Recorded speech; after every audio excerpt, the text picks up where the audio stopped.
apóstolo fala as coisas espirituais, só os espirituais compreendem. E agora eu vou acrescentar aqui um terceiro ponto. Sabe por quê? Tem muita gente, e eu aprendi, irmãos, dos tempos para cá, a não ser aquele pregador que massageia ego, não. Eu confronto de vez em quando. E aí, gostou, não gostou. Sabe por quê que muitos interpretam errado as línguas estranhas? Porque pensam que o poder dado naquele momento, em que os 120 falaram, e enunciaram línguas estranhas, e ali fala de medos, persas, vai falando de várias nacionalidades que estavam ali reunidas. Sabe por quê, pastor Vandeli? Porque o Senhor, porque Jesus estava concedendo para eles uma língua, para eles romper todas as questões geográficas, os limites geográficos, as barreiras transculturais. Vocês não sabem, olha lá o Filipe sabia falar a língua do eunuco, do etíope eunuco de Samaria? Não sabia, lá em Samaria, não sabia. Por quê? Porque não era a nacionalidade dele, não era o idioma dele, mas ele foi cheio, recebeu o poder do Espírito, agora eu posso me comunicar com ele. Aquelas línguas eram línguas comunicacionais.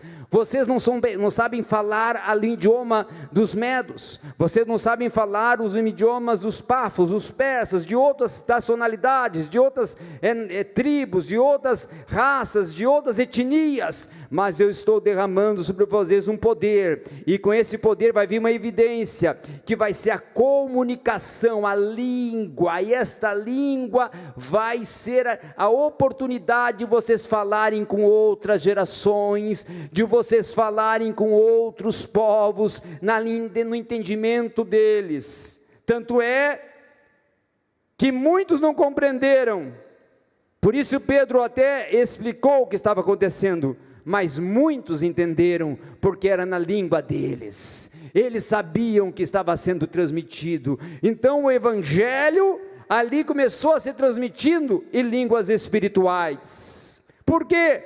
Porque essas línguas espirituais eram para romper as barreiras transculturais e outras culturas serem alcançadas através do evangelho, e vinha acompanhado com sinais, com vento e com fogo, símbolo do Espírito Santo, e também teofania, porque no Antigo Testamento o Senhor se manifestava teofanicamente em forma de vento, em forma de fogo, em forma de nuvem, e a nuvem, o vento e o fogo que foi visto por povo lá no deserto, foi visto também no cenáculo. Esse é um legado, é uma responsabilidade.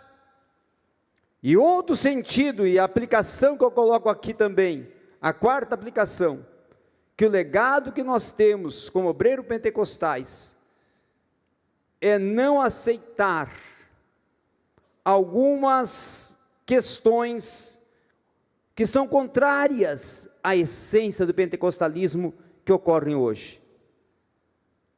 Hoje ocorrem algumas manifestações que não estão no contexto bíblico. Nós compreendemos sim, que ao poder do Espírito descer sobre alguém, ele não é controlado, ele fica fora do seu controle. Mas alguns movimentos estão surgindo hoje, com exageros que não são bíblicos, e por isso às vezes nós somos confrontados como pentecostais. E existe uma questão aqui que eu vou colocar agora muito séria, que é o dons espirituais. Para que servem os dons?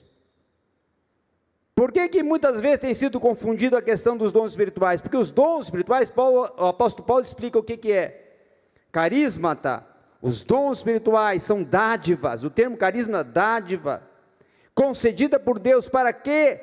Para a edificação do corpo, para a capacitação daquele que tem um legado. Porque se o testador escolheu você, chamou você para ser o legatário, Ele tem comunhão contigo.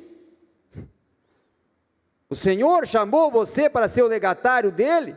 Você tem o legado do Senhor Jesus Cristo sobre a sua vida. Por quê? Porque Ele te conhece.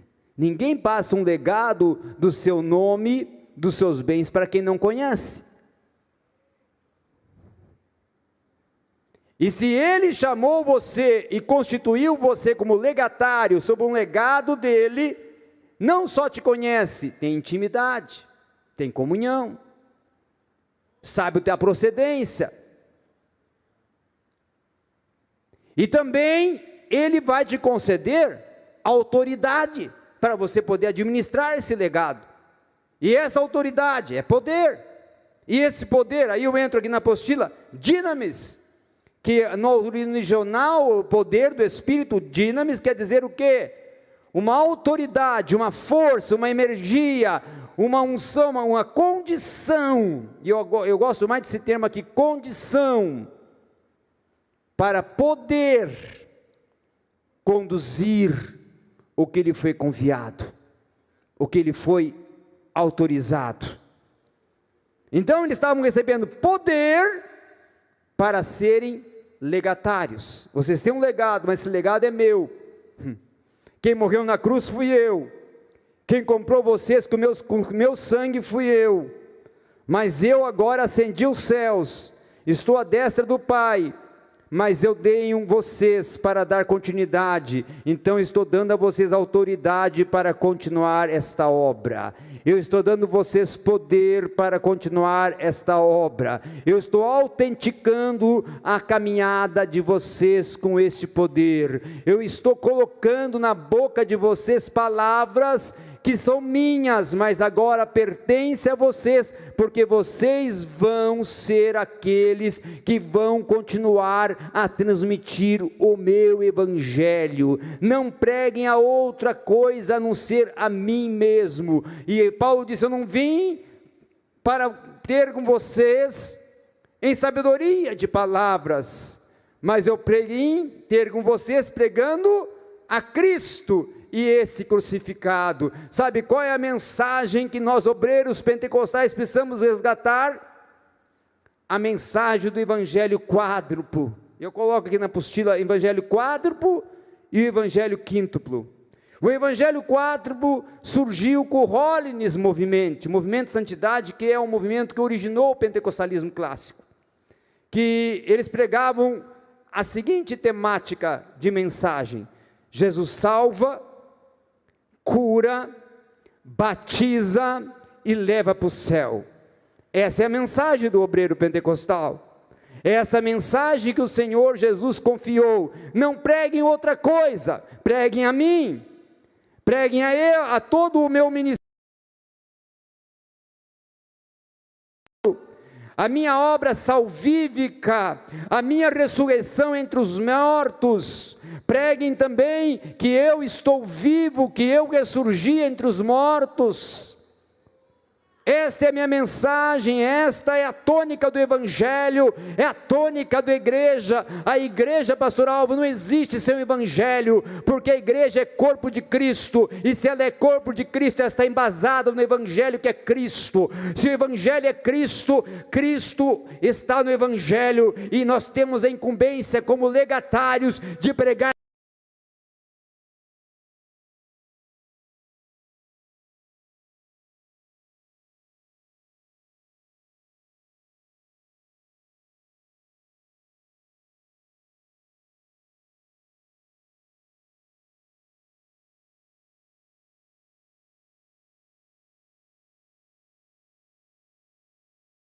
que andou. A minha motivação está num Zaqueu, que era um publicano, um cobrador de impostos, uma vida marginalizada socialmente, corrompida, envolvida em toda a prática de extorsão de dinheiro, e o Senhor fala: me convém hoje pousar contigo em tua casa, estar contigo em tua casa. Sabe qual é o original ali? O original ali, pastor Marcos Lopes, é meno. Esse é o termo meno, ele quer dizer o quê? Ficar permanentemente. Jesus estava falando para Zaqueu: Zaqueu, me convém ficar permanentemente em tua casa.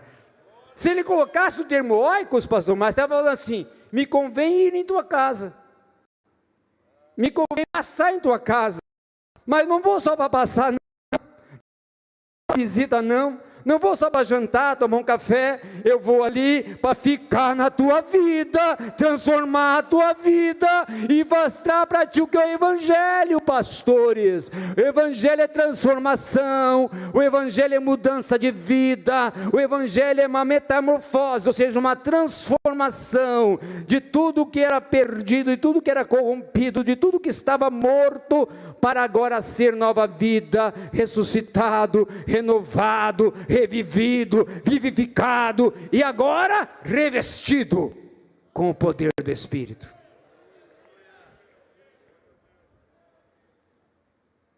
O Evangelho, pregue também o Evangelho. Por quê? Porque o Evangelho também, além de ele ser transformação, ressurreição, milagres, sinais, ele é garantia. Sim, garantia para todos vocês que têm um legado. Imporão a mão sobre os enfermos e eu, a garantia, e eu estarei convosco até a consumação dos séculos. Não vou deixar vocês sós. Tem muitos legatários, sabe qual é a diferença de um legatário na Constituição Civil ou Cível? Que muitos legatários vão ter um legado de uma pessoa morta. E um legado de uma pessoa morta, com o tempo a história acaba. Se eu perguntar aqui para muitos dos jovens que estão aqui, o legatário de Juscelino Kubitschek, o legado que Juscelino Kubitschek deixou para nós, poucos saberão responder. Se eu perguntar aqui o legado que Dom Pedro I deixou para o Brasil, quem sabe também vai ter muitos que não vão conseguir responder. Se eu perguntar também aqui o legado que, quem sabe, vamos colocar aqui Rui Barbosa, não é? Que tem uma grande história, deixou para a língua portuguesa, muitos não vão saber responder. Mas se eu perguntar aqui essa noite, qual é o legado que Jesus deixou para ti? Sabe por quê? Porque ele morreu, não pode ter testamento sem a morte do testador, mas no terceiro dia, ele ressuscitou, ele está vivo. Então você tem um legado de uma história viva, você tem um legado que a história fala por si própria, você tem que falar a história porque ela fala por si própria, o legado está, o testamento da história está aqui, mas esse testamento fala por si próprio. E aí Jesus fala, se você não falar o meu legado, se você não testificar o meu legado, as próprias pedras, pastor José Rubens, vão clamar. Por quê? Porque o meu legado não precisa de você, o meu legado vai continuar eterno, porque as obras que eu fiz falam por si próprias.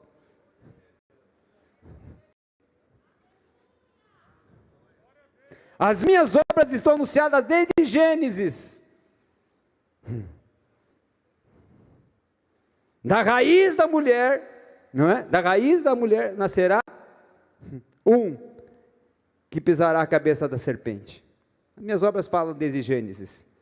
Não precisa, se você não fizer, ou não, se você não se levantar, se você não cumprir o legado, não querer aceitar esse legado, eu escolho outro. Eu chamo outro, eu constituo outro. Por quê? Porque não está relacionado no legado um nome, não está relacionado à condição só você, mas está relacionado no legado todo aquele que vinha após mim. Todo aquele que vier ser meu discípulo, todo aquele que me seguir, todo aquele que estiver colocando a minha vida sobre a vida dele, tendo como princípio, centro da vida dele, a minha vida, a minha história, a minha morte e ressurreição, eu estarei com ele até a consumação dos séculos. Então essa é a circunstância, o sentido aplicativo de um legado.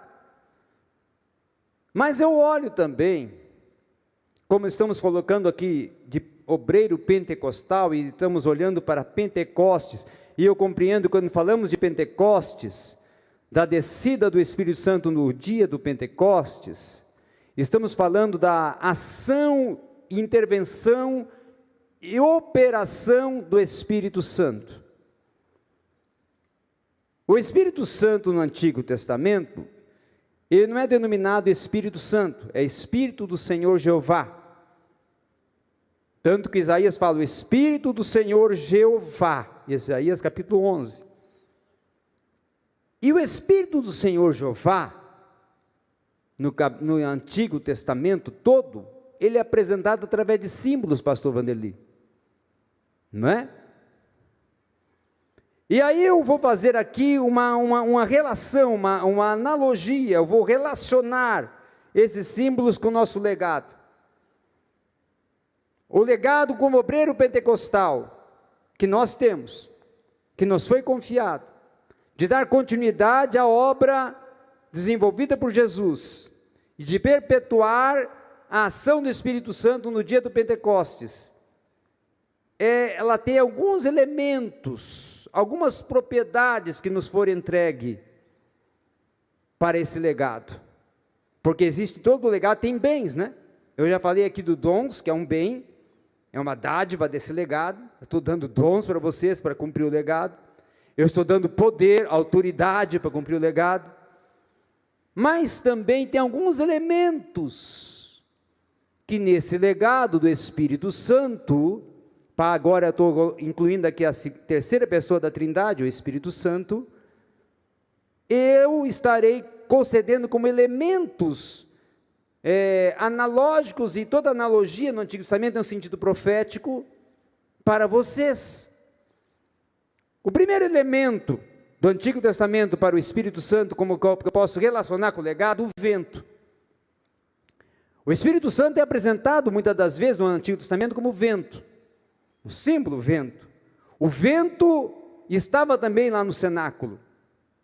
E o símbolo do Espírito, vento, que é o mesmo sentido aplicado para pneuma, vento, e para ruach, que é o termo usado para Espírito do Antigo Testamento, ar, vento.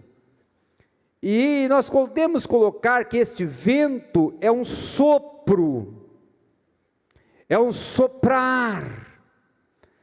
E todo sopro tem um mover, e todo sopro tem uma reação, e todo sopro tem um impacto.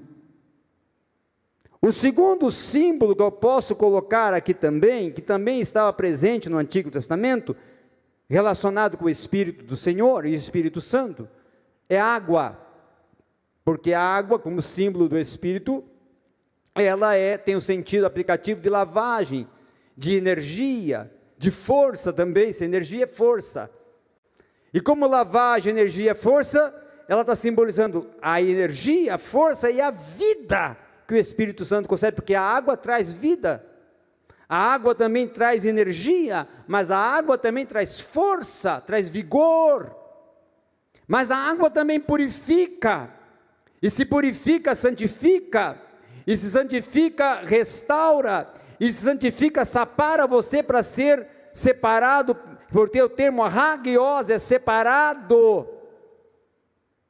Separado do quê? Deste mundo, desse contexto perdido para um contexto de santidade, de pureza, consagrado, é um termo correlato a santificado. E um outro termo, e esse termo que também está relacionado com o tabernáculo, porque esse termo tem uma função muito especial no tabernáculo, era o óleo, o azeite, que no tabernáculo, os levitas tinham a responsabilidade de todo dia praticamente colocar o óleo, aonde? No candelabro, para abastecer o candelabro. Por quê? Porque o óleo tinha que estar permanentemente indo por cada uma das torres, ou seja, dos canos, daquelas constituições, daquelas estruturas do candelabro, aquelas 7 estruturas como canos, porque ali naquele momento que o óleo percorresse a cada um daqueles canos, o fogo permanecia aceso, representando ali no tabernáculo a presença do Espírito Santo. E aí o apóstolo Paulo faz uma analogia: não sabeis vós que vós sois templo, tabernáculo do Espírito Santo, que habita, e aí vem o verbo habitar. E o verbo habitar no Novo Testamento não é como nossa gramática portuguesa, que habitar é estar em uma casa, mas o verbo habitar no Novo Testamento é meno, ficar permanentemente. Então, o Espírito fica, habita e vai estar permanentemente em vós. Por quê? Vocês são templo do Espírito. Não sabeis vós que vós sois templos do Espírito, e o Espírito habita, mora, está permanentemente em vós, né? Faz morada, e ele está significa pertence. Não tem como eu colocar o está no futuro, não é? Porque aí ficaria, estarei, mas ele não vai somente estar como estarei lá no futuro convosco, também não vai estar no presente, estou convosco, ou não vai estar bem somente no passado, estava convosco, mas eu continuarei permanentemente, em todo o tempo, em toda a trajetória de vocês, porque eu habito em vós. Então o Espírito habita em mim, o Espírito habita na igreja, o Espírito habita no testemunho do Evangelho, e este habitar do Espírito no testemunho do Evangelho lhe constitui uma responsabilidade de manter a chama acesa. Por quê? Porque ele é um candelabro do Senhor. Porque se lá no tabernáculo o candelabro significava que o Espírito estava presente no tabernáculo, acendendo e iluminando, porque era um sentido que o Espírito está iluminando aqui o tabernáculo. Por isso no tabernáculo o candelabro estava sobre a mesa, simbolizando, está iluminando aqui este recinto. Então o Espírito está habitando em mim, ele está iluminando a minha vida. Por isso vem o verbo inspirar, que o Espírito inspira as Escrituras Sagradas, e a inspiração é diferente de iluminação, porque inspirar é o que? Theopneustos, ou sopro do Espírito. Então o Espírito soprou sobre os autores sagrados, e eles escreveram as Escrituras Sagradas. Não é isso, pastor Niltamar? Eles escreveram, mas o iluminado, pastor Niltamar, ele não tem a inspiração. Então quer dizer que o Espírito não soprou sobre ele, para ele escrever, porque ele foi iluminado. E qual a diferença entre o iluminado e o inspirado? O iluminado, a luz está presente nele. E o inspirado, eu estou colocando, revelando, soprando, utilizando ele para transmitir oralmente as minhas palavras. Ele vai ser só a mão escrevendo, mas eu vou estar colocando, fala isso, escreve isso, e registre isso, a vírgula coloca aqui, o ponto coloca aqui, esse termo aqui, não é, por quê? Porque você só é a mão, é a mente, mas a palavra que está entrando na tua mente é minha. Muitas vezes, pastor Marco Lopes, nós somos inspirados pelo Espírito, porque o Espírito vai inspirar o Senhor a desenvolver uma atividade que o Senhor não sabe como resolver, como convém, e o Espírito inspira, dom de sabedoria, o dom do conhecimento. E naquele momento que ele inspirou, ele lhe deu a sabedoria para resolver aquela circunstância da forma distinta que precisa para resolver ela. Mas em muitos momentos também, o Espírito vai lhe iluminar. O que eu quero falar com iluminar, pastor Ibs? O senhor chega numa casa para fazer uma visita, e o proprietário da casa diz: olha,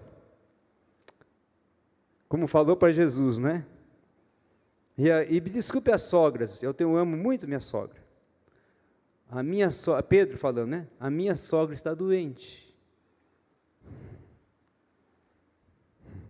O iluminado, o Espírito ilumina ele naquela hora, para ele impor a mão sobre aquela sogra que está doente, daquela visita que ele foi fazer, para aquela mulher naquela hora ser curada.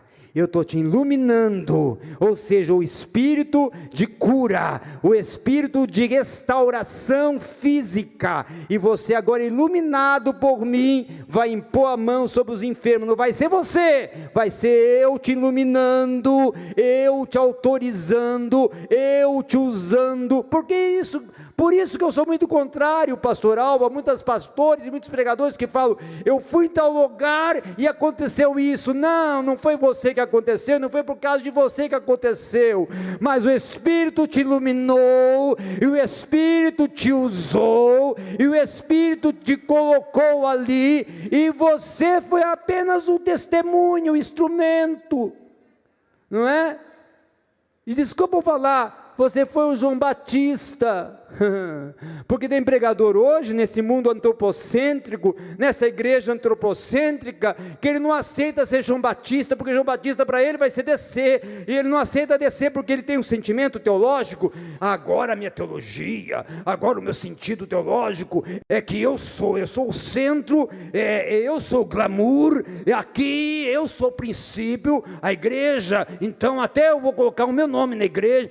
Não, o nome da igreja continua sendo Cristo, porque Ele é o proprietário da igreja, o centro da igreja ainda é Cristo, mesmo que homens queiram colocar a igreja com os seus nomes, com as suas placas, eu quero vos dizer aqui que a placa da igreja é uma só: Cristo Jesus o nosso Senhor, Cristo Jesus o nosso Senhor, Cristo Jesus o nosso Senhor. O evangelho da igreja é um só: Cristo Jesus crucificado e esse ressuscitado. Ei, o dom não é para você não, se dizer que você é um bambambam, que você é o dono, que você é o proprietário do dom. O dom Deus te concedeu, o Espírito te entregou para você fazer a obra dele, e ele dá, concede, mas vou te dizer algo agora muito sério: ele também retira se ele quiser. O dom não é permanente não. Tem gente que pensa: eu recebi o dom agora, o dom é meu, me pertence. A hora que eu quiser eu tiro. O dom é meu, o dom não é teu não. Estou te dando o dom, eu estou te concedendo o dom. Se tu não zelar do dom, eu vou tirar do dom. Se tu não cuidar do dom, eu vou tirar ele. Por isso que Paulo diz para Timóteo, seu discípulo amado: cuida bem, administra bem, zela bem do dom que há em ti, que foi imposto sobre as tuas mãos com a unção dos presbíteros, em oração. Tem muita gente, pastor Damar, que recebe o dom com outro propósito. Tem gente que vai para monte errado. Sabe por que vai para monte errado? Porque vai para monte não para Deus cumprir a sua obra na sua vida. Meu Deus mesmo, irmã. Mas não sei se a senhora vai dizer meu Deus depois que eu vou falar aqui. Porque vai para o monte, Senhor, e fica orando, né? Para receber o dom, né? Para quê? Para chegar na igreja e dizer agora: ei, irmão, não toque em mim não, eu tenho uma condição maior que você, eu tenho um grau maior que você, Eu tenho um dom, hein? Eu sou homem de Deus. Tem um jargão que eu não gosto muito. Até quando chego a falar isso para mim, eu fico até meio assim. Aí, profeta, que profeta? Profeta é Jesus. Profeta, o último foi João Batista.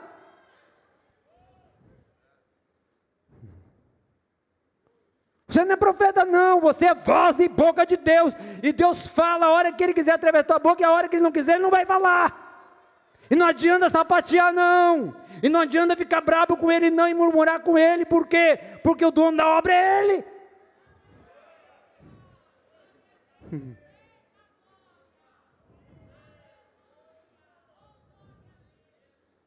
O dono não é teu não, o dono é minha propriedade. Aí coloca no cartaz, né, no Facebook, pregador, dom de curas. Uma vez eu ainda estava aqui no Brasil, antes de ir para a África, um pregador veio pregar em uma cidade e eu vi isso. Olha aí, olha o descalabro. Vamos fazer aqui hoje uma coluna. As irmãs para cá, os irmãos para cá. Eu vou ficar aqui na frente. Todo que tiver doente, fica lá no meio da coluna, porque eu tenho o dom da cura. Eu vou dar a ordem e você já vai vir curado. Não aconteceu nenhuma cura, pastor Marcos Lopes. Por quê? Porque o dom não é para a glória dele. Se você está utilizando o dom para dar glória para você, Deus não vai te usar com o dom, porque o dom não é para você, o dom é para edificação do corpo, o dom é para construir o corpo. Então o dom não é para mim, então eu não quero o dom. Por quê?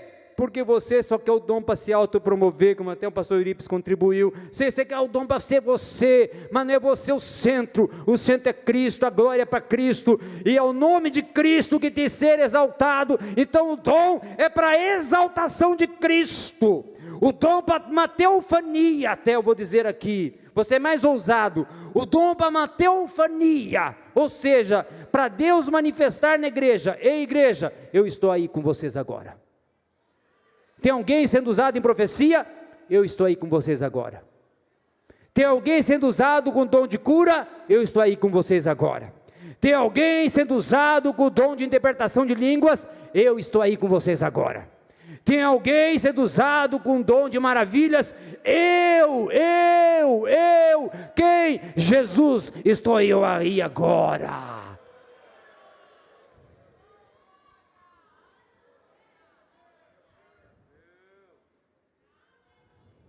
E aí João Batista, por isso que muitos pregadores hoje são contra João Batista, né?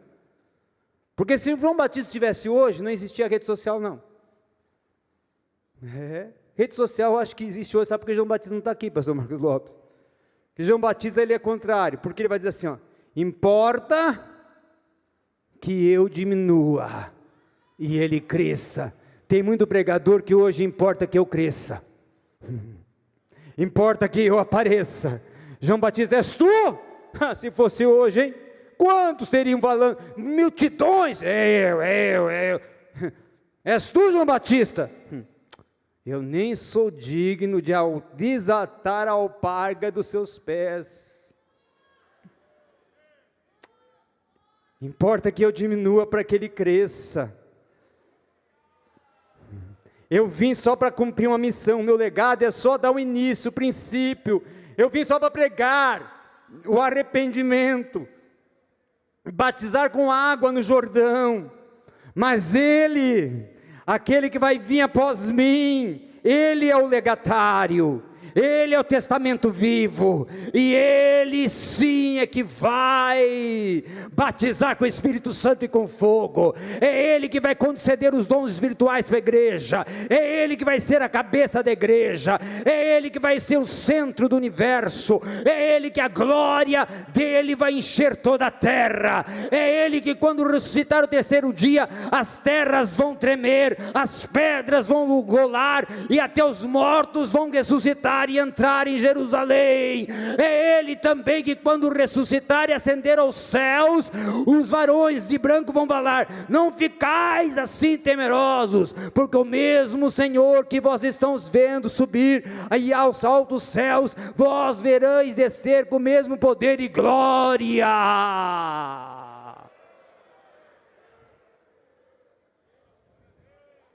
Você está entendendo o que é o legado do obreiro pentecostal agora? Você está entendendo a importância que você tem sobre os seus ombros? Valorize essa importância. Você é um embaixador dos dons espirituais. Você tem, aí testemunhar, eu vou colocar aqui mais 4 verbos para testemunhar. Instruir, porque todo que testemunha instrui. Compartilhar, porque todo que testemunha compartilha. Edificar, porque todo que testemunha edifica. E fundamentar, porque todo que testemunha fundamenta. Então o que eu vou ter que fazer com esses 4 verbos? Você vai testificar, compartilhar de Cristo e do poder do Espírito Santo. Você vai instruir a igreja